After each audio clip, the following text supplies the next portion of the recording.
கர்த்தருடைய பரிசுத்த நாமத்திற்கு மகிமை உண்டாகட்டும். இந்த அதிகாலை வேளையில் முதல் ஆராதனையில் பங்கு பெற்று தேவனுடைய வார்த்தையை தாகத்தோடு கேட்டுக்கொண்டு இருக்கிற உங்கள் அத்தனை பேரையும் வானத்தையும் பூமியும் படைத்த ஆண்டவராகிய இயேசுவின் நாமத்தில் அன்போடு நான் உங்களை வாழ்த்துகிறேன், வரவேற்கிறேன். அற்புத இயேசு ஊழியத்தின் சார்பாக உங்கள் அத்தனை பேருக்கு நான் வாழ்த்துதலை பதிவு செய்து கொள்கிறேன். இந்த நாளில் தேவனுடைய சமூகத்தில் அதிகமான கரிசனையோடு அக்கறையோடு உங்களுக்கு என்ன வார்த்தைகளை கொண்டு வர வேண்டும் என்று தேவனுடைய சமூகத்தில் காத்திருக்கிற வேளையில் பரிசுத்த ஆவியானவர் திட்டமான ஒரு வார்த்தையை உங்களோடு பகிர்ந்து கொள்ள என்னை உந்தி தள்ளி கொண்டு வந்திருக்கிறார். அதை எடுத்து நாம் வாசிக்கலாம். ஒரு தேவனுடைய மனுஷன் எப்படியெல்லாம் இருக்க வேண்டும் என்று வேதம் சொல்லுகிறது, பரலோகம் எதிர்பார்க்கிறது, தேவனுடைய இருதயத்தில் இருக்கிறது என்பதை உங்கள் மத்தியில் நான் காண்பிக்க ஆவியானவர் எனக்கு உதவி செய்கிறார். வாசிக்கலாம். 1 தீமோத்தேயு புஸ்தகம் 6ஆம் அதிகாரம் 11வது வசனம், 290வது பக்கம், புதிய ஏற்பாடு. பவுலடிகள் தீமோத்தேயு என்று சொல்லப்பட்ட இளம் ஊழியக்காரனுக்கு எழுதின நிருபம். அதில் ஒரு தேவ மனுஷன் எப்படி இருக்கணும். இப்போ நீங்களும் நானும் தேவனுடைய பிள்ளைகள், நீங்களும் நானும் தேவனுடைய மனுஷர்கள், நீங்களும் நானும் தேவனுடைய ஊழியத்தை செய்யக்கூடிய ஊழியக்காரர்கள். உங்களை ஒருவேளை சீசர்களாய் கர்த்தர் மாற்ற விரும்புகிறார், சீசிகளாய் மாற்ற கர்த்தர் விரும்புகிறார். அப்போ நீங்களும் நானும் எப்படிப்பட்ட வாழ்க்கை வாழ வேண்டும் என்று வேதம் நமக்கு சொல்லுகிறது என்பதை நீங்கள் புரிந்து கொள்ளணும். சும்மா நம்ம விசுவாசியாக இருக்கக்கூடாது. விசுவாசியை கடந்து நம்ம சீசர்களாகவும் தேவனுடைய மனுஷர்களாகவும் மாறணும். நம்ம ஒவ்வொரு நாளுமே தோலுரிக்கப்பட்டு விருத்த சேதனம் பண்ணப்பட்டு தேவனை போல நம்ம மாறணுங்கிறது தேவனுடைய வார்த்தை விரும்புகிறது. வாசிக்கலாமா? 1 தீமோத்தேயு 6ஆம் அதிகாரம் 11வது வசனம். எல்லாரும் வேத புத்தகத்தை எடுத்து 290வது பக்கம். நீயோ தேவனுடைய மனுஷனே, இவைகளை விட்டு ஓடி நீதியையும் தேவ பக்தியையும் விசுவாசத்தையும் அன்பையும் பொறுமையையும் சாந்த குணத்தையும் அடையும்படி நாடு. இதில் 3 பாயிண்ட் இருக்கு. ஒன்று, தேவனுடைய மனுஷன் விட்டு விட வேண்டிய நிறைய காரியங்கள் இருக்குது, நாட வேண்டிய காரியங்கள் இருக்குது. நீங்கள் உண்மையிலேயே தேவனுடைய பிள்ளைகளாக இருந்தால் விட்டு விட வேண்டிய நிறைய காரியங்களை உங்கள் வாழ்க்கையில் விட்டு விடணும். எதை நாடணுமோ அதை நீங்கள் நாடணும். அப்போ தான் நீங்கள் தேவனுடைய பிள்ளைகள் என்பதற்கு அர்த்தம். நீங்கள் கொலேசியரில் வாசித்து பார்த்தீங்கன்னா, பூமிக்கு உரியவைகளே அல்ல மேலானவைகளை நாடுங்கள். அப்போ ஒரு தேவனுடைய மனுஷன்கிறவர் பூமிக்கு உரியவைகளை நாடுவதை விட மேலாய் பரலோகத்துக்குரியவைகளை நம்ம ஒவ்வொரு நாளும் கருத்தாய் நாட வேண்டும். இது நிறைய பட்டியல் எழுதுறாரு. இதை நான் ஒரு வார்த்தையில் சொன்னால் உங்களுக்கு புரியாது. ஆனால் நீங்கள் வீட்டில் போய் இந்த பகுதியை திரும்ப திரும்ப படிச்சிங்கன்னா எதையெல்லாம் நீங்கள் விட்டு விடணுங்கிறது மேல் பகுதியில் சொல்கிறார். இதெல்லாம் நான் விட்டுட்டு அடுத்து எதையெல்லாம் நாடணுமோ அதெல்லாம் நான் நாடும் பொழுது தேவனுக்கு உகந்த பிள்ளையாய் மாற முடியும். தாவீது ஜெபம் பண்றார், உமக்கு பிரியமானதை செய்ய எனக்கு கற்றுத்தாரோம். இப்போ நம்மளும் ஒவ்வொரு நாளுமே நமக்கு பிரியமானதை செய்வதை விட தேவனுக்கு எது பிரியம் என்பதை தெரிந்து அதை செய்ய நம்ம நாடும் பொழுது நம்ம பரலோக குடிமகனாக வாழ முடியும். அதற்கு நம்ம ஆயத்தமாக முடியும். இங்கே பாருங்க, பவுலடிகள் அழகா இளம் ஊழியக்காரனாகிய தீமோத்தேயுக்கு எழுதுறாரு, நீ தேவனுடைய மனுஷனே, தேவனுடைய மனுஷனே, நீயோ தேவனுடைய மனுஷனேன்னு சொல்லிட்டு என்ன சொல்றாரு, சில காரியத்தை விட்டு விடு, சில காரியத்தை நாடு என்று சொல்லி அவர் எழுதுகிறாரு. இந்த வசனத்தை நான் தியானிக்கும் பொழுது முதல்ல நம்ம கவனித்து பார்க்க வேண்டியவர் இயேசு கிறிஸ்து. அவர் எப்படி இருந்தார் இந்த உலகத்தில்? நம்மை போல தான் இந்த உலகத்தில் அவர் இறங்கி வந்தார். இன்னைக்கு உங்களுக்கு இருக்கிற எல்லா பாடுகளும் அவருக்கும் இருந்துச்சு. எலியாவை குறித்து வேதம் சொல்லுது, நம்மை போல பாடு உள்ள மனுஷன். அதே போல இயேசு கிறிஸ்துவும் இந்த உலகத்தில் நம்மை போல தான் இறங்கினார். உங்களுக்கு இருக்கிற அத்தனை பிரச்சனையும் அவருக்கு இருந்துச்சு. உணவு தேவை இருந்துச்சு, தண்ணீர் தேவை இருந்துச்சு, தூக்கம் தேவை இருந்துச்சு, உறக்கம் தேவை இருந்துச்சு. அவரும் இந்த உலகத்தில் பலவிதமான இன்னல்களுக்கு அவர் உட்படுத்தப்பட்டார். அதை பவுலடிகள் எழுதின எபிரேயர் புஸ்தகம் 12ஆம் அதிகாரம் 309வது பக்கம். தயவுசெய்து எல்லாம் வேதத்தை எடுக்கணும். வேதம் இல்லாமல் ஒரு வார்த்தை நம்ம பேசினாலும் அது பிரயோஜனப்படாது, அது உள்ளத்துக்குள்ளே போகாது. 309வது பக்கம், எபிரேயருக்கு எழுதின புஸ்தகம் 12ஆம் அதிகாரம் 2வது வசனத்தை எல்லாரும் நிறுத்தி நிதானமாக வாசிக்கலாம். அவர் தமக்கு முன் வைத்திருக்கிற சந்தோஷத்தின் பொருட்டு. இப்போ சந்தோஷம் முன்னாடி இருக்குதா உள்ள இருக்குதான்னா முன்னாடி தான் இருக்குது. நமக்கு முன்னாடி ஒரு பெரிய சந்தோஷம் இருக்குது. என்னது சந்தோஷம்? பரலோகம் என்கிற ஒரு சந்தோஷம், நித்திய வாழ்வு என்கிற ஒரு சந்தோஷம், முடிவில்லாத வாழ்க்கை என்கிற ஒரு பெரிய சந்தோஷம். கோடான கோடி யுக யுகமாய் நம்ம இயேசுவோடு வாழப்போகிறோம். அந்த சந்தோஷத்தின் பொருட்டு இந்த உலகத்தில் என்னெல்லாம் இருக்குதான்? அவமானத்தை என்ன, இந்த உலகத்தில் அவமானம் தான் இருக்கும். இயேசு சொன்னார், உலகத்தில் உங்களுக்கு உபத்திரவம் உண்டு, என் நாமத்தின் நிமித்தம் நீங்கள் சகல ஜனங்களால் பகைக்கப்படுவீர்கள், என் நாமத்தின் நிமித்தம் உங்கள் மேலே பொய்யான குற்றச்சாட்டுகளை சொல்லுவார்கள், இப்படிப்பட்ட உபத்திரவங்களை சகிக்க நீங்கள் நியமிக்கப்பட்டிருக்கிறீர்கள். பவுல் எழுதுறாரு, அநேக தரம் கல் எறி உண்டேன், வாளால் அறுப்புண்டேன், கண் விழிப்பில் இருந்தேன், அடுத்து மிலார்களால் அடிக்கப்பட்டேன், கப்பற் சேதத்தில் இருந்தேன், 1 குறைய 5 முறை அடிக்கப்பட்டேன். இப்படி அவர் ஒரு பெரிய பட்டியலே எழுதுறாரு ஊழியத்தில் பட்ட கஷ்டங்கள். அப்போ பவுலுக்கு 3ஆம் வானம் வரை எடுத்துக்கொள்ளப்பட்ட அனுபவம் இருந்துச்சு. 13 நிருபங்களை அவர் எழுதினார். இயேசுவை முகமுகமாய் அவர் தரிசித்தார். அவருக்காக எருசலேம் முதல் இல்லிரிக்கம் தேசம் வரையும் சுவிசேஷத்தை அறிவித்தார். ஆனால் அவர் சந்தோஷமாக வாழ்ந்தாரான்னு கேட்டால் அவர் வாழ்க்கையில் புற உபத்திரவம் தான் இருந்துச்சு. பாம்பு கடிச்சு, விரியன் பாம்பு தீவிரித்து கடித்தது என்று வேதம் சொல்லுது. அப்படியாய் அவர் கடந்து போன பாதையெல்லாம் அவமான பாதைகள். இயேசு இந்த உலகத்தில் வந்த பொழுது வேதம் சொல்லுது, அவர் அவமானத்தை எண்ணாமல். அப்போ ஒரு தேவனுடைய மனுஷனுக்கு இந்த உலகத்தில் என்ன இருக்குன்னு தெரியுமா? அவமானம் இருக்கும். ஆனால் நம்ம அந்த அவமானத்தை ஏற்றுக்கொள்ள ஆயத்தமாக இல்லை. யாராவது ஏதாவது சொல்லிட்டா நமக்கு கோபம் வருது, ரோசம் வருது, அடுத்து என்ன வருது? எரிச்சல் வருது. என்னை இப்படி சொல்லிட்டாங்களே, என் தகுதி என்ன, என் படிப்பு என்ன, என் குடும்பம் என்ன, எனக்கு இது தேவையா? நான் போய் அவங்க வீட்டில் அசிங்கப்படணுமா, அவமானப்படணுமா? இந்த ஊழியத்துக்கு போகிறதுனால என்ன எல்லாரும் இப்படிலாம் சொல்கிறாங்களே, இப்படி நம்ம என்ன பண்ணுறோம்? நம்முடைய பெருமை, நம்முடைய எண்ணங்களை காண்பிக்கிறோம். ஆனால் இயேசு கிறிஸ்து தேவாதி தேவன், கர்த்தாதி கர்த்தர். வேதம் சொல்லுது, சகலமும் அவர் மூலியமாய் உண்டாயிற்று, உண்டானது ஒன்றும் அவரே அல்லாமல் உண்டாகவில்லை. அவர் ஆதியிலே தேவனோடு இருந்தார். அவர் சொன்னால் எல்லாம் ஆகும். ஆனால் அவ்வளோ பெரிய தெய்வம் இந்த உலகத்தில் நமக்காக, எனக்காக, உனக்காக, இந்த சத்தத்தை கேட்குறவங்களுக்காக மாட்டு தொழுவத்தில் இறங்கினார். அவருக்கு தலை சாய்க்க ஒரு இடம் கிடையாது. ஆகாயத்து பறவைகளுக்கு கூடுகள் இருந்துச்சு, நரிகளுக்கு குழிகள் இருந்துச்சு, மனுஷகுமாரனுக்கோ தலை சாய்க்க இடம் இல்லை. எப்போ பார்த்தாலும் அவரை ஊரை விட்டு வெளியே தள்ளுவாங்க, மலையிலிருந்து உருட்டி விட போவாங்க, அவரை பெசலையல்னு சொன்னாங்க, இன்னும் பலவிதமாய் அவரை அவமானப்படுத்தினார்கள். ஆனால் வேதம் சொல்லுது, அவர் அவமானத்தை எண்ணாமல். இன்னைக்கு உங்களையும் அவமானப்படுத்துகிறாங்களா? நீ தேவனுடைய மனுஷனாக இருக்கனால உனக்கு அவமானம் வருதா, நிந்த வருதா, பொய்யான குற்றச்சாட்டு சொல்கிறாங்களா, இல்லாதது பொல்லாததெல்லாம் உன் மேலே சொல்கிறாங்களா? நீ யோசித்து பார்த்தா அதில் 1% கூட உண்மை இருக்காது. ஆனால் அதை அப்படியே நிஜமாகவே சொல்லுவாங்க. நீயே பேசினது போல சொல்லுவாங்க, நீயே நடந்துக்கிட்டது போல சொல்லுவாங்க, நீயே செய்தது போல சொல்லுவாங்க. ஆனால் அதை விசாரித்து உண்மையை பார்த்தா அதில் 1% கூட உண்மை இருக்காது. இயேசுவையும் அப்படித்தான் சொன்னார்கள். இயேசுவும் அப்படிப்பட்ட பாதையில் தான் கடந்து போனார். அவர் தேவனுடைய மனுஷனாக இந்த உலகத்தில் வாழ்வதற்கு நிறைய விதத்தில் அவர் கஷ்டப்படுத்தப்பட்டார். இங்கே பாருங்களேன், வேதம் சொல்லுது, அவர் அவமானத்தை எண்ணாமல் என்னத்தை சகித்தாராம்? சிலுவையை சகித்தார். சிலுவை என்பது பஞ்சு மெத்தை அல்ல, அது ஒரு சந்தோஷமான இடம் இல்லை, அது மிக கொடுமையான ஒரு இடம். சிலுவை சுமக்கிறது வேற, சிலுவையில் தொங்குவது வேற, சிலுவையில் அடிக்கப்படுவது வேற. பலவிதமாய் அவர் சிலுவையில் சித்திரவதைப்படுத்தப்பட்டார். முதல்ல அவர் சிலுவையை சுமக்க வைத்து கஷ்டப்படுத்தினார்கள். அவர் அடிக்கப்பட வேண்டிய அந்த மரத்தில் அவரையே சுமக்க வைத்தார்கள். அந்த மரத்தை அவரே சுமந்தார். பல மைல் கணக்கில், கிலோமீட்டர் கணக்கில் அந்த மரத்தை அவர் தோளிலே வைத்து அவரை வேதனைப்படுத்தினார்கள், அவமானப்படுத்தினார்கள். ஒரு பக்கம் அவர் சிலுவை அந்த மரத்தை சுமந்தார், மறுபக்கம் அவருடைய உடம்பை மிலார்களால் அடித்தார்கள். அதற்கு முன்பாக அவருடைய தலையில் முள்முடி வைத்திருந்தார்கள். தலையில் முள்முடி, தோளில் சிலுவை, உடம்பெல்லாம் மிலார்களால் அடி.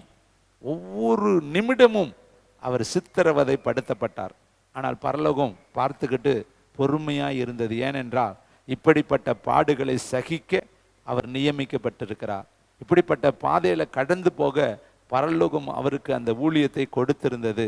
அதனாலதான் வேதம் சொல்கிறது, உமக்கு சித்தமானால் இந்த பாத்திரத்தை எடுத்து போடும், ஆகிலும் என் சித்தப்படி அல்ல உம்முடைய சித்தத்தின்படியே ஆகட்டும். அந்த பாடுகளை பரலோகம் அனுமதித்தபடினால் இயேசு கிறிஸ்து அந்த அவமானத்தை சகித்தார்.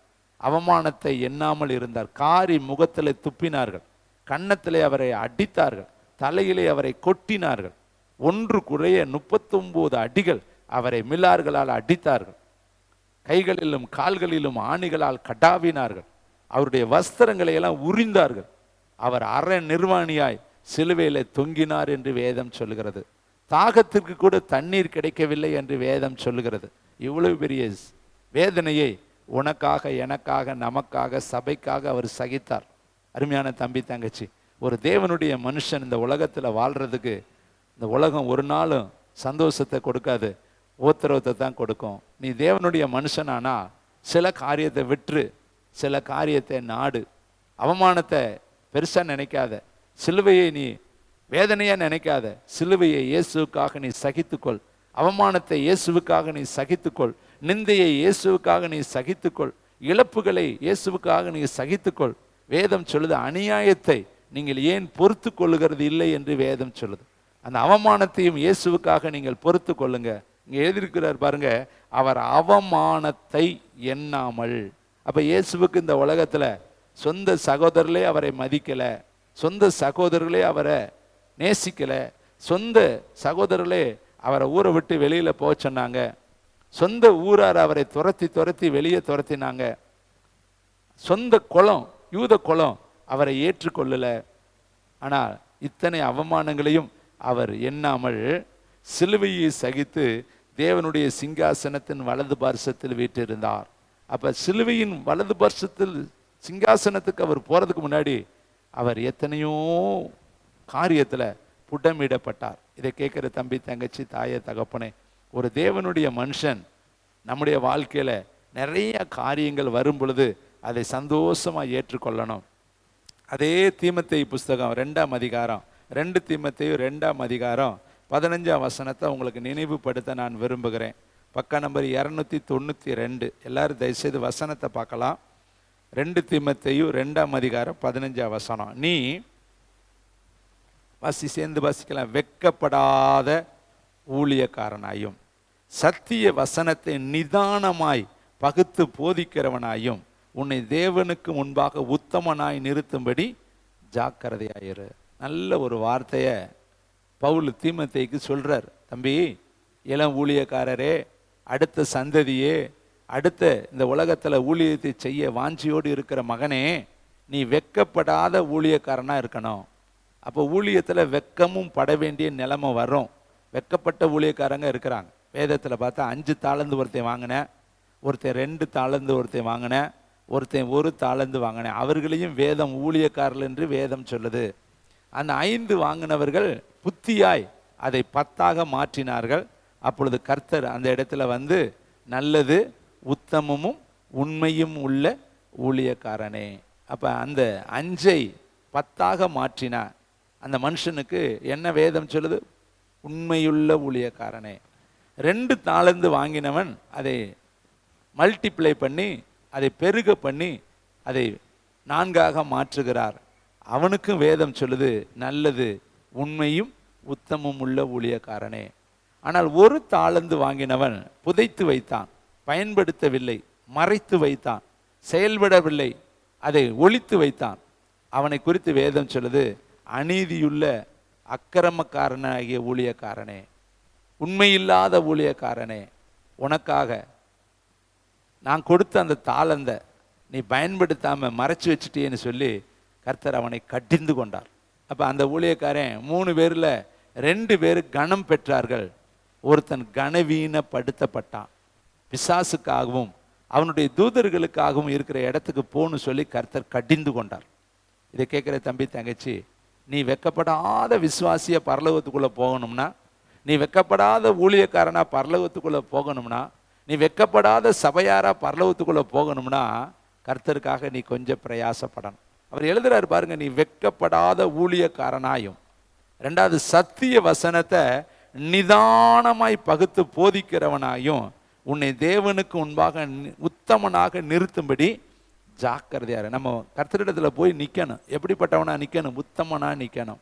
நிச்சயமாக ஒரு நாள் எல்லாருமே கூட்டி சேர்க்கப்படுவோம். வேதம் சொல்லுது மத்தேயு 25 2 ஜனங்களையும் கர்த்தர் கூட்டு வர. வலது பக்கத்தில் ஒரு ஜனம், இடது பக்கத்தில் ஒரு சகல ஜனங்களும் சேர்க்கப்படுவார்கள். அந்த சகல ஜனங்களிலையும் 2 இனம் தான் இருக்கும். ஒன்று வலது பக்கத்து இனம், ரெண்டாவது இடது பக்கத்து இனம். இந்த வலது பக்கத்தில் இருக்கிறவங்களை பார்த்து என்ன சொல்லுவார? வாருங்கள் என் பிதாவினால் ஆசீர்வதிக்கப்பட்டவரே, உலகம் உண்டானது முதல் உங்களுக்காக ஆயத்தம் பண்ணப்பட்டிருக்கிற தேவனுடைய ராஜ்யத்தை சுதந்தரியுங்கள்னு சொல்லுவாராம். இடது பக்கத்தில் இருக்கிற பார்த்து சபிக்கப்பட்டவர்களே, பிசாசுக்காகவும் அவனுடைய தூதர்களுக்காகவும் ஆயத்தம் பண்ணப்பட்ட அக்கினி நரகத்துக்குள்ளே போங்கள்னு சொல்லுவாராம். அப்போ வெக்கப்பட்ட ஊழியக்காரர்கள் எல்லாம் இடது பக்கத்தில் இருப்பாங்க, வெக்கப்படாத ஊழியக்காரர்கள் எல்லாம் வலது பக்கத்தில் இருப்பாங்க. அப்போ நீ வெக்கப்படாமல் ஒரு நாளைக்கு தேவனுக்கு முன்னாடி நிற்கணும் இல்லையா? ஆதியாகமம் 17ஆம் அதிகாரத்தில் ஆபிரகாமை கர்த்தர் கேட்குறாரு, ஒரே வார்த்தை தான் சொல்கிறேன், நீ எனக்கு முன்னாடி உத்தமனா இருக்க மாட்டியா? ஏன் இந்த வார்த்தையை கேட்குறாரு? அப்போ அவன் உத்தமத்தை இழந்துட்டான்னு அர்த்தம்.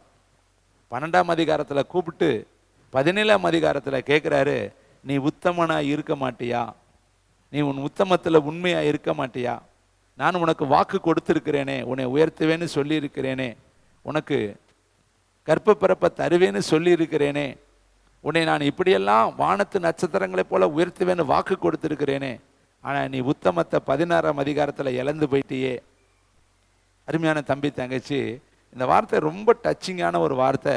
உன்னை உத்தமனாய் நிறுத்தும்படி நீ ஜாக்கிரதையா இரு. ஒரு நாளைக்கு ஆண்டவர்கிட்ட நம்ம எல்லாரும் போய் நிற்கணும். கர்த்தர் உங்களிடத்துல கணக்கு கேட்பார். வேதம் சொல்லுது, என்னுடைய ஐஸ்வர்யத்தை நீ மனம் போல செலவழித்து கொண்டிருக்கிறேன்னு உன்னை குறித்து எனக்கு தகவல் வந்திருக்கு. உன் கணக்கை என்னிடத்துல கொண்டு ஒப்புவி. கர்த்தர் கேட்குறாரு, உன் கணக்கை கொண்டுட்டு வா. நம்மளையும் ஒவ்வொருத்தராக கூப்பிடுவார். உங்களுடைய ஆயுசு காலங்களில் நீங்கள் ஆண்டவருக்காக ஓடின ஓட்டத்தை கர்த்தர் கணக்கு கேட்பார். அந்த கணக்கு கேட்குறப்ப எப்படி கணக்கு சொல்ல போகிறோம்? இன்னைக்கு எத்தனையோ கணக்காளர்கள் இருக்கிறாங்க, கணக்கில் புலிகள் இருக்கிறாங்க, கணக்கில் மேதைகள் இருக்கிறாங்க. நம்ம எப்படி பதில் சொல்ல முடியாத அளவுக்கு கேட்கக்கூடிய காரியங்கள் இருக்குது தம்பி தங்கச்சி. நம்ம கணக்கு ஒப்புவிக்கணும், அதை மறந்துடக்கூடாது. இன்றைக்கு ஒரு நாள் போதுன்னா இந்த ஒரு நாளை குறித்து கணக்கு கொடுக்கணும். நேற்று நீங்கள் என்ன செய்தீர்கள் என்று கணக்கு கொடுக்கணும். ஏன்னா அவர் எஜமானன், அவர் கூலி கொடுக்க வருவார். வேதம் சொல்லுது, அவனுடைய கிரியைகளின்படி நான் அளிக்கும் பலன் என்னோடு கூட வருகிறது. வேதம் சொல்லுது, நீதி உள்ளவர்கள் இன்னும் நீதி செய்யட்டும், பரிசுத்தம் உள்ளவர்கள் இன்னும் பரிசுத்தமா இருக்கட்டும், அசுத்தமா இருக்கிறவன் இன்னும் அசுத்தமா இருக்கட்டும், அக்கிரமம் செய்கிறவன் இன்னும் அக்கிரமம் செய்யட்டும். இதோ நான் சீக்கிரமாய் வருகிறேன், அவனுக்கு நான் அளிக்கும் பலன் என்னோடு கூட வருகிறது. ஏன் இந்த காலை வேளையில் இந்த வார்த்தையை நான் உங்களோடு பேசுகிறேன் என்றால், நம்முடைய இருதயத்தில் தெய்வ பயம் இருக்கணும். ஒரு தேவ மனுஷன்னா சில வேதனைகள் இருக்கும், சில கஷ்டங்கள் இருக்கும், சில பாடுகள் இருக்கும், சில அவமானங்கள் இருக்கும், சில நிந்தைகள் இருக்கும். இயேசு கிறிஸ்துவின் நிமித்தம் உங்களுக்கு சில உபத்திரவங்கள் வரும். அதெல்லாம் நீங்கள் சகித்து தான் கர்த்தருக்காக வாழணும். ஏன்னா இயேசு இந்த உலகத்தில் சகித்து தான் அவர் பிதாவினுடைய சித்தத்தை நிறைவேற்றினார். அப்போ இந்த பவுல் எழுதுறாரு, உன்னை தேவனுக்கு முன்பாக நிறுத்த நீ ஜாக்கிரதையா இரு. அப்போ ஒவ்வொரு நாளுமே நம்ம ஜாக்கிரதையான வாழ்க்கை வாழ்ந்தா தான் தேவனுக்கு முன்னாடி போய் நிற்க முடியும். தேவனுடைய பிள்ளைகளே, இன்னும் பாருங்களேன், சில வசனங்களை சொல்லுகிறேன். 1 தீமோத்தேயு புஸ்தகம் 3ஆம் அதிகாரம், ஒரு தேவ மனுஷன் எப்படிப்பட்டவனா இருக்கணும்? 3ஆம் அதிகாரம் 287வது பக்கம். நீங்க தேவனுடைய மனுஷி, தேவனுடைய மனுஷன். தேவனுடைய மனுஷனும் மனுஷியும் என்ன கேரக்டர் உள்ளவர்களா இருக்கணும்? ஒரு போலீஸ் துறைனா அவங்கள்ட்ட கேரக்டர்ஸ் இருக்கு, டாக்டர் துறைனா அவங்கள்ட்ட சில கேரக்டர்ஸ் நம்ம பார்க்குறோம், குண அதிசயங்களை பார்க்குறோம். ஒரு அரசியல்வாதினா அவர்களுக்கு குண அதிசயங்கள் இருக்கு. இன்னும் பார்த்தீங்கன்னா ஒரு பொறியாளர்னா அவருக்கு சில குண அதிசயங்கள் இருக்கு. ஒவ்வொருத்தருக்குள்ளேயும் குண அதிசயம், அவங்க தொழிலுக்கு ஏற்ற குணங்கள் இருக்கும். ஒரு ஊழியக்காரர், ஒரு விசுவாசி, ஒரு சபையார்கள், ஒரு தேவனுடைய மனுஷன்னா அவன் எப்படி இருக்கணும்னு வேதம் நமக்கு சொல்லுகிறது. பாருங்களேன், 1 தீமோத்தேயு 3ஆம் அதிகாரம் 2வது வசனம், 3வது வசனம், 4வது வசனம் நான் வாசிக்கிறேன். ஆகையால் கண்காணியானவன் அப்படின்னா விசுவாசி, ஊழியக்காரர்கள், சபையார்கள், மூப்பர்கள், தேவனுடைய மந்தையிலே இருக்கக்கூடிய எல்லாருக்குமே இந்த கண்காணி பட்டம் கொடுக்கப்பட்டிருக்கு. இந்த கண்காணியானவன் எப்படிப்பட்டவனா இருக்கணுமா? குற்றம் சாட்டப்படாதவன். ஃபர்ஸ்ட் கேரக்டர், நம்ம மேல யாருமே குற்றம் சொல்லக்கூடாது. நம்ம மேல குற்றம் குறை இல்லாதபடி நம்முடைய வாழ்க்கையை கரையற்ற, பிழையற்ற, மாசற்ற, மறுவற்ற, ஜாக்கிரதையுள்ள ஒரு வாழ்க்கை வாழும். நம்ம மேல யாரு கை நீட்டி ஒரு தகாத காரியத்தை சொல்லாதபடி நம்ம குற்றமற்றவர்களா இருக்கணும். கண்ணுல, சிந்தையில, நடத்தையில, பேச்சுல, வார்த்தையில நம்மளை குற்றம் கண்டுபிடிக்க கூடாது. அப்படிப்பட்ட வாழ்க்கை, முன்மாதிரியான வாழ்க்கையை தான் குற்றம் சாட்டப்படாதவனும். அடுத்து பாருங்களேன், ஒரே மனைவியை உடைய புருஷனும். அப்ப இந்த உலகத்துல பல மனைவிகளை உடைய புருஷர்கள் இருக்கிறாங்க. பலவிதமான வாழ்க்கை தாறுமாறாய் வாழக்கூடிய பெண் பெட்டகம் போல இந்த உலகத்துல இருக்கிறாங்க. ஆனா தேவனுடைய ஜனம், தேவனுடைய மனுஷன், தேவனுடைய மனுஷி, சபையார்கள், விசுவாசிகள், கர்த்தருடைய பிள்ளைகளுக்கு ஒரே ஒரு வாழ்க்கை துணை தான் இருக்கணும். 2, 3, 4, 5 மனம் போல கிடையாது. அப்ப வாழ்க்கை துணை என்பது தேவன் இணைத்த ஒரே ஒரு பந்தம் தான். அந்த ஒரு பந்தத்தை தான் வேதம் சொல்லுது, ஒரே மனைவியை உடைய புருஷன். அப்ப மனைவி, ஒரே கணவனை உடைய மனைவி, ஒரே கணவன் மனைவியை உடைய புருஷன். அருமையானவர்களே, இது ரொம்ப கவனமா இருக்கணும் நம்முடைய வாழ்க்கையில. வேதம் சொல்லுது, இச்சையோடு பார்க்கிற எவனும் விபச்சாரம் செய்தாயிற்று. பிறருடைய காரியத்தை இச்சையோடு நம்ம பார்த்தாலே நம்முடைய இருதயத்தில் விபச்சாரம் செஞ்சிடறோமா. அப்ப நம்முடைய இருதயம் எவ்வளவு சுத்தமா இருக்குன்னு பாருங்க. நம்முடைய கண்ணும் இருதயமும் மனசும் தேவனோடு இணைஞ்சதான் நம்முடைய வாழ்க்கையில ரொம்ப சுத்தத்தை காத்துக்கொள்ள முடியும். இதெல்லாம் வேதத்துல எழுதப்பட்டிருக்கு. அடுத்து பாருங்களேன், எப்படி இருக்கணும்னு அழகா வேதம் சொல்லுது, ஜாக்கிரதை உள்ளவனும், தெளிந்த புத்தியுள்ளவனும், யோக்கியதை உள்ளவனும், அந்நியரை உபசரிக்கிறவனும், போதக சமர்த்தனமா இருக்கணும். வசனத்தை எந்த இடத்துல எப்படி சொல்லணும், யோக்கியதையா இருக்கணும். எல்லா காரியத்திலையும் உங்க யோக்கியதையை நம்ம காத்து கொள்ளணும். இப்படி எல்லாம் எழுதிட்டு அடுத்த வார்த்தையை பாருங்களேன், 3வது வசனத்தை பாருங்க. அவன் மதுபான பிரியனா இராமல் பிரியனும். அப்படின்னா இந்த உலகத்தில் இருக்கக்கூடிய சிற்றின்பங்களில பிரியப்படாதவன். அப்படிப்பட்ட மனுஷன் அந்த காரியத்தை உடையவனா இருக்கணும். அடிக்கிறவனாகவும், இதுல எல்லாம் அடங்குது. மனைவியை அடிக்கிறவங்க, கணவனை அடிக்கிறவங்க, பிள்ளைகளை அடிக்கிறவங்க, தெருக்கல்ல இருக்கிறவங்களை அடிக்கிறவங்க, இதெல்லாம் இருக்கக்கூடாது. இயேசு ஒரு கன்னத்தில் அடிச்சா இன்னொரு கன்னத்தை காட்டத்தான் சொல்லியிருக்கிறார். எங்கேயாவது அடிச்சுட்டு வாங்கன்னு சொல்லவே கிடையாது. இன்னைக்கு நிறைய வீடுகளில் அடிதிடி கலவரத்தை நம்ம பார்க்கிறோம். கணவனை மனைவி அடிக்கிறது, மனைவியை கணவன் அடிக்கிறது. இங்கே வேதம் பாருங்க, அழகா சொல்லுது, ஒரு தேவனுடைய மனுஷன் எப்படி இருக்கணுமா? அடிக்கிறவனாய் இராமல், குடிக்கிறவனாய் இராமல், மதுபான பிரியனாய் இராமல்.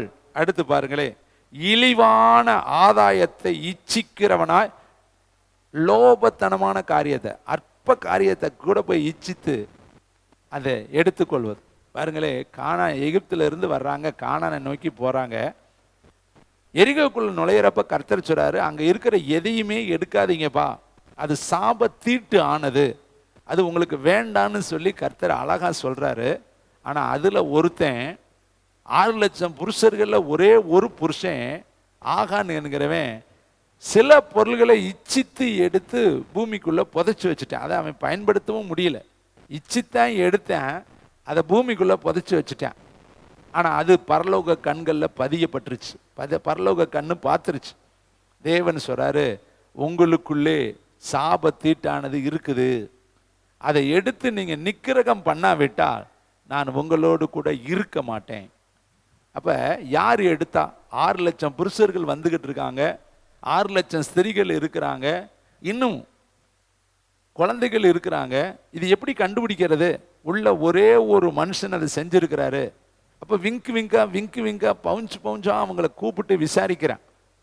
எல்லாரையும் கூப்பிடுறாங்க. கூப்பிட்டு, என்னப்பா நீ தேவனுக்கு முன்பாய் தேவனை மகிமைப்படுத்து, உன் கை சுத்தமானது என்பதை கர்த்தரிடத்துல சொல்லுன்னு சொல்லி ஒவ்வொரு கோத்திரமா கூப்பிடுறாங்க. எவ்வளவு நாளாக இருக்கும் பாருங்க. 6 லட்சம் பேரை விசாரிக்கணும்னா, 6 லட்சம் குடும்பங்களை விசாரிக்கணும்னா எத்தனை மாதங்கள் அவங்க அங்க தங்குறாங்க. இதுக்கு எல்லாம் ஒரே ஒரு மனுஷனுடைய மீறுதல், ஒரே ஒரு மனுஷனுடைய அக்கிரமம், ஒரே ஒரு மனுஷனுடைய இச்சை, ஒரே ஒரு மனுஷனுடைய தேவனுக்கு பிரியமில்லாத துர்க்குணம் தான் அங்க அவ்வளவு நேரம் பிரயாணங்கள் தடைபெற்று எல்லா மக்களும் காத்து கிடக்குறாங்க. கடைசியில் ஒருத்தனை கொண்டு வந்து நிப்பாட்டும் பொழுது அவன் சொல்கிறேன், நான் துணிகரமாக நான் தான் செஞ்சேன், பூமிக்கடியில் மறைச்சு வச்சிருக்கிறேன். இங்கே வேதம் சொல்லுது பாருங்க, இழிவானதை, ஆதாயத்தை, இழிவான பொருளை இச்சிக்கிறவனாய் இருக்கக்கூடாது. பாருங்களேன், தாவீதுக்கு எத்தனையோ மனைவிகள் இருந்தாங்க.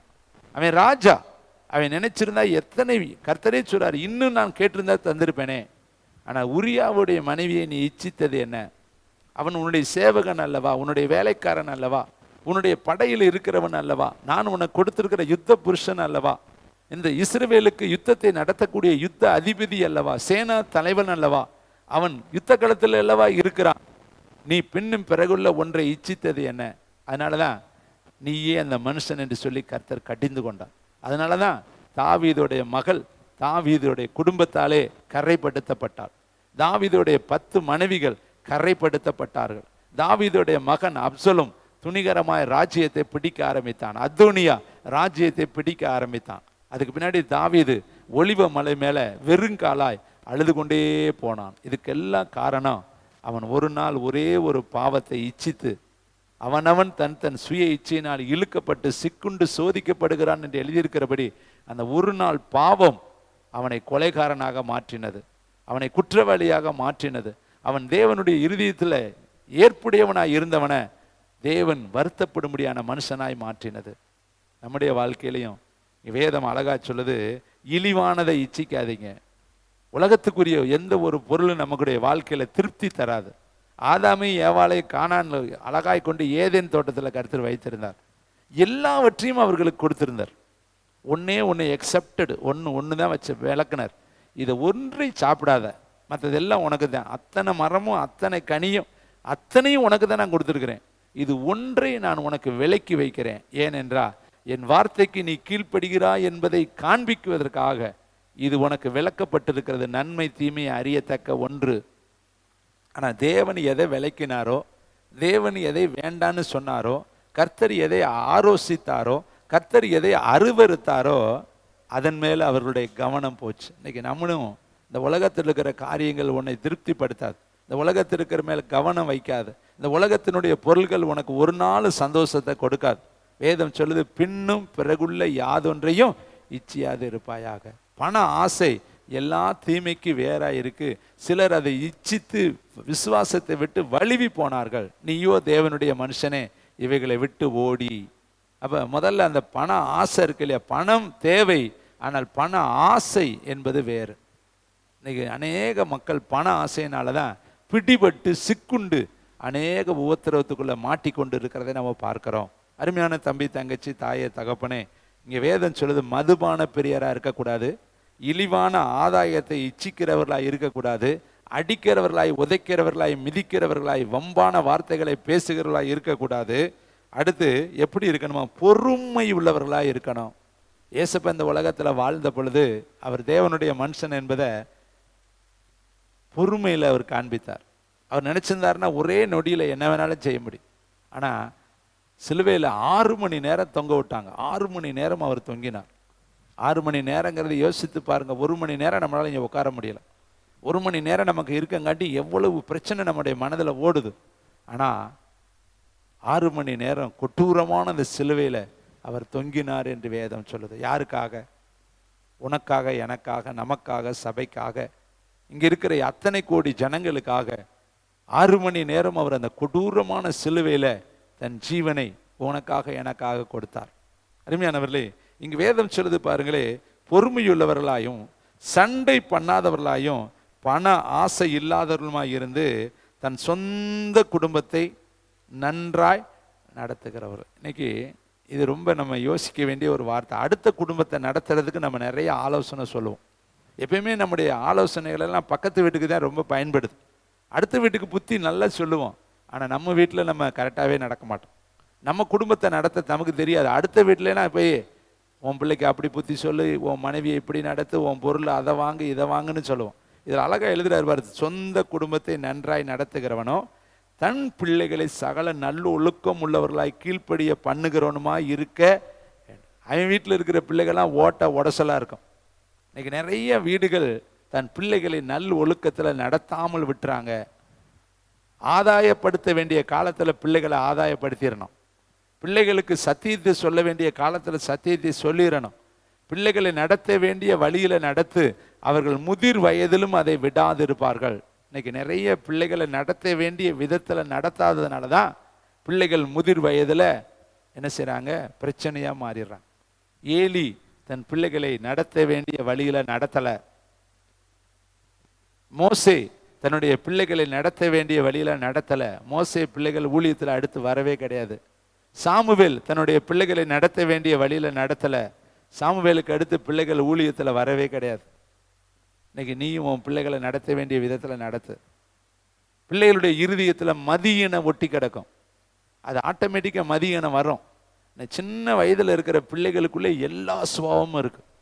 சின்ன வயசு நம்ம நினைக்கிறோம், ஆனால் சுபாவம் இருக்கு இல்லையா, அது எல்லா ஜென்ம சுபாவமும் அது பிள்ளைகளுக்குள்ள இருக்கு. தாவீது சொல்றார், என் தாய் என்னை பாவத்தில் கர்ப்பம் தரித்தாள்.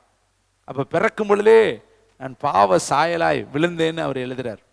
அருமையானவர்களே, பிள்ளைகளை நடத்த வேண்டிய விதத்தில் நடத்தணும். அப்போ ஒரு தேவ மனுஷன்னா அவன் முதல்ல தன் குடும்பத்தை நடத்தணும். அதை எழுதியிருக்காரு, தன் சொந்த குடும்பத்தை நன்றாய் நடத்துகிறவன். உன் குடும்பத்தை நன்றா நடத்துறியா? உன் குடும்பத்தில் ஜெபம் நடக்குதா? உன் குடும்பத்தில் வேத வாசிப்பு இருக்குதா? உன் குடும்பத்தில் மனைவியும் நீயும் ஒன்றாய் உட்கார்ந்து ஜெபிக்கிறீங்களா? உன் குடும்பத்தில் ஐக்கியம் இருக்கா? சந்தோஷம் இருக்கா? சமாதானம் இருக்கா? உன் குடும்பத்தில் குறைகள் நிறைகள் இல்லாதபடி உன் குடும்பத்தை நீ பார்த்துக்கிறியா?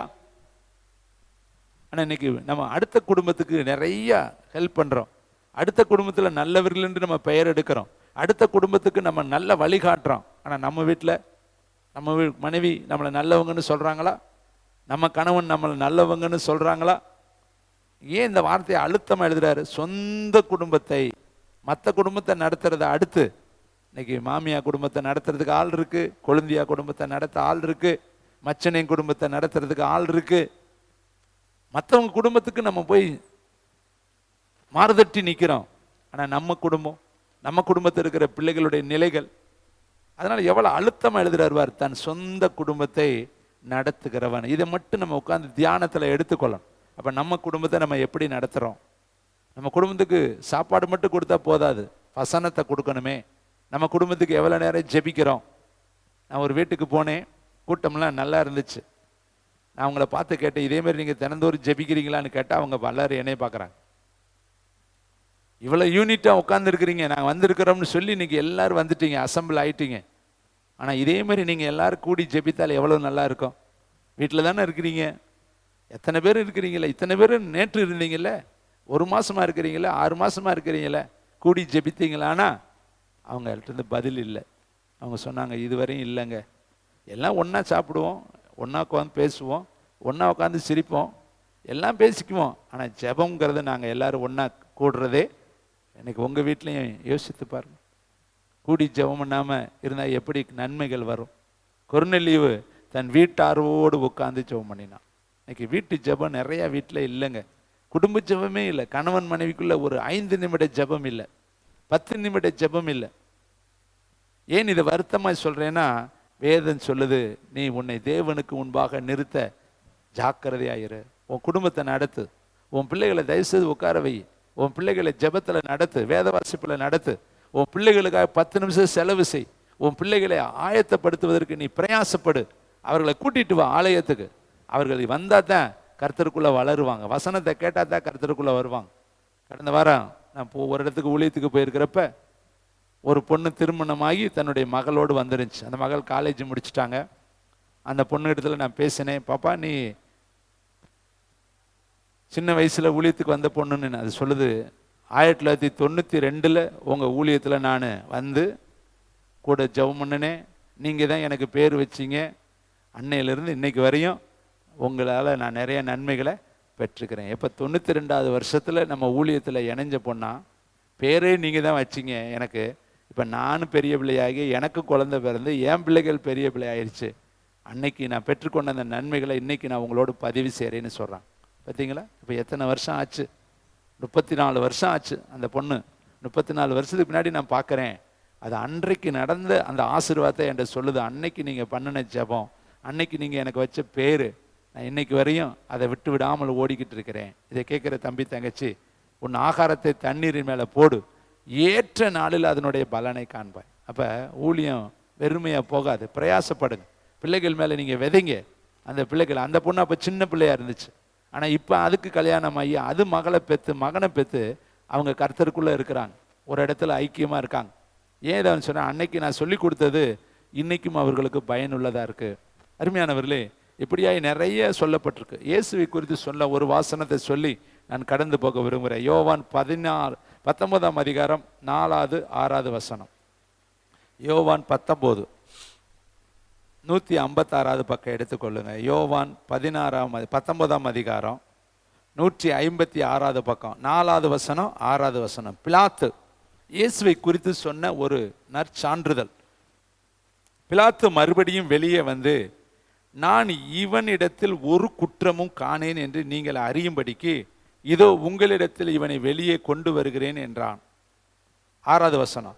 பிரதான ஆசாரியரும் சேவகரும் அவரை கண்டபொழுது சிலுவையில் அறையும் சிலுவையில் அறையும் என்று சத்தமிட்டார்கள். அதற்கு பிலாத்து, நீங்கள் இவனை கொண்டு போய் சிலுவையில் அறையுங்கள், நான் இவனிடத்தில் ஒரு குற்றமும் காணேன். அப்ப இயேசு எப்படிப்பட்டவர்? பிலாத்து சுத்தி சுத்தி கவனிக்கிறார், உத்து உத்து பார்க்கிறார். இயேசுகிட்ட ஒரு குற்றத்தை கூட அவரால் பார்க்க முடியல. ஆனால் பிரதான ஆசாரியர்களும் சேவகர்களும் குற்றவாளியாக அவரை பார்த்து குற்றவாளியை சிலுவையில் அறையும் அறையும் அறையும்னு சொல்றாங்க. எல்லாரும் அவர் மேல குற்றம் சொல்றாங்க. ஆனால் பிலாத்து சொல்றாரு, நான் எந்த குற்றத்தையுமே அவர்கிட்ட காங்கினேன், அவர்கிட்ட ஒரு குற்றமே இல்லை, எதுக்கு அவரை சிலுவையில் அடிக்கணும்? ஏன் அவரை சிலுவையில் அடிக்க சொல்றீங்க? நான் பார்த்த அளவில் எந்த குற்றமும் அவரிடத்துல காணலையே, அவர் எப்படிப்பட்ட தப்பான காரியத்தை செய்யலையே, நீங்க அவரை குற்றவாளின்னு சொல்றீங்களே, நான் ஒரு குற்றத்தையும் அவரிடத்துல. அப்ப பிலாத்து பார்த்த பார்வையில இயேசு குற்றமற்றவர்.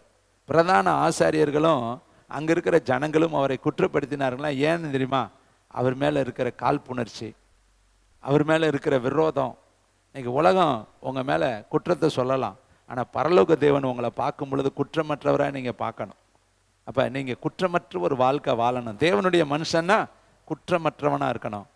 எந்த விதத்துல நம்ம மேல கரை பிழை மாசு மறு வரக்கூடாது. ஒரு அருமையான கண்டக்டர் பஸ்ஸில் ₹1 எக்ஸ்ட்ரா கொடுத்துட்டார். ஒரு விசுவாஸ் ஒரு பைபிளை வச்சுட்டு ஒரு அம்மா பேருந்தில் ஏறினாங்க. அங்கே இருக்கிற கண்டக்டர் நடத்துனர், அங்கே இருக்கக்கூடிய அந்த நபர் என்ன பண்ணாரா, ₹1 எக்ஸ்ட்ரா கொடுத்துட்டார். அதை அந்த விசுவாசி வாங்கிட்டாங்க. வாங்கினோடனே அவங்களுக்குள்ள 2 சத்தம் கேட்டுச்சு. ஒரு சத்தம் சொன்னுச்சு, கொடுத்துரு, அடுத்தவங்க காசு வாங்கக்கூடாது, கண்டக்டர் மறந்துட்டு கொடுத்துட்டாரு, ஞாபகம் மறதியில் கொடுத்துட்டாரு, கொடுத்துரு அப்படின்னு ஒரு சவுண்டு உள்ளே இருந்து வந்துச்சு. இன்னொரு சத்தம் கேட்டுச்சு, நானா கேட்டேன், அவராக தானே கொடுத்தாரு. இந்த ₹1 தான் பிரச்சனை. ஒரு சத்தம் கொடுத்துருங்குது, ஒரு சத்தம் கொடுக்காத. நானா கேட்டேன், அவராக தானே கொடுத்தாரு. இப்படியே போராட்டம் மனசுக்குள்ளே ஓடிக்கிட்டே இருக்கு. இறங்க வேண்டிய ஸ்டாப் வந்துருச்சு.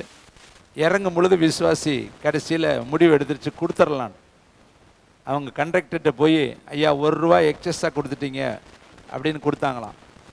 அப்போ அந்த கண்டக்டர் சொன்னாராம், உன்னை சோதித்து பார்க்க தான் நான் கொடுத்தேன், நீ உண்மையானவளா இல்லையா என்பதை நான் பார்க்க தான் இந்த ₹1 உனக்கு நான் எக்ஸ்ட்ரா கொடுத்துட்டேன். நான் இவ்வளோ நேரம் பார்த்தேன், நீ தருவியா தரமாட்டியான்னு, கொடுத்துட்ட. நீ உண்மையிலே விசுவாசி தான், நீ உண்மையிலே தேவனுடைய பிள்ளை தான். பார்த்தீங்களா? இழிவானது உலக பொருள். ஒரு சின்ன காரியத்தில் நம்ம நாணயத்தை இழந்துடக்கூடாதுங்க. உங்கள் பரிசுத்தத்தை நீங்கள் இழந்துடக்கூடாது. எலிசா சுனேமித்தியால் வீட்டுக்கு போகிறேன், அங்கே போய் அங்கே தங்கி இருக்கிறப்ப அவள் சொல்கிற ஒரு வார்த்தை, கிரேட் வேர்டு சொல்கிறா, இவர் தேவனுடைய மனுஷன், இவரை நான் பரிசுத்தவான் என்று காண்கிறேன். ஒரு மனுஷி ஒரு மனுஷனை பரிசுத்தவான் என்று நான் காண்கிறேன். அப்ப எந்த அளவுக்கு இவர் முன்மாதிரியான ஒரு வார்த்தை, வாழ்க்கை, நடத்தை, குணம் அவர்கிட்ட இருந்திருந்தா, ஒரு எதிர்ப்பாளரான பெண்ணு சொல்றா, இவர் பரிசுத்தவான் என்று நான் காண்கிறேன். நீங்களும் உங்க வாழ்க்கையில எத்தனையோ எதிர்ப்பாளரை பார்த்துருப்பீங்க. பார்த்த உடனே ஒருத்தரை பார்த்து சொல்லுவீங்க, இவர் சலச்சலன்னு பேசுவாருங்க, இவர் பேச்சு சரியில்லைங்க, இவர் பார்வை சரியில்லைங்க, இவருடைய சிரிப்பு சரியில்லைங்க சொல்லிடுவாங்க. அது மாதிரி பெண்களை குறித்து ஆண்களும் சொல்லிடுவாங்க. ஒருத்தரை பார்த்தோன்னே அவங்க தரம் நம்ம கையில் வந்துடும். அவங்க கண்ணை பார்த்தாலே அவங்க எப்படிப்பட்டவங்கன்னு சொல்லுவீங்க, அவங்க நடையை பார்த்தாலே சொல்லிடுவீங்க. இந்த சுனேமித்தியா எலிசாவை பார்த்து சொல்றா, இவர் பரிசுத்தவான் என்று நான் காண்கிறேன். இதை விட என்னங்க நற்சாட்சி வேணும்? இதான் தேவனுடைய மனுஷன். பிலாத்து சொல்றேன், இவரிடத்தில் நான் ஒரு குற்றத்தையும் நான் பார்க்கவில்லை. அப்ப தேவனுடைய மனுஷன்னா குற்றமற்று இருக்கணும். தேவனுடைய மனுஷன்னா பரிசுத்தவான் என்று இருக்கணும். உங்களை பார்க்கறவங்க சொல்லணும், கை சுத்தங்க, வாய் சுத்தங்க, பேச்சு சுத்தங்க, சிந்தை சுத்தங்க, நடத்த சுத்தங்க, அவர் நிக்கிற இடம் சுத்தங்க. அப்படி சொல்ற அளவுக்கு வாழ்றதாங்க ஒரு தேவனுடைய மனுஷனுடைய நற்சாட்சி. உங்களை குறித்து நாளைக்கு சொல்லும் பொழுது அவங்களாங்க பியூருங்க.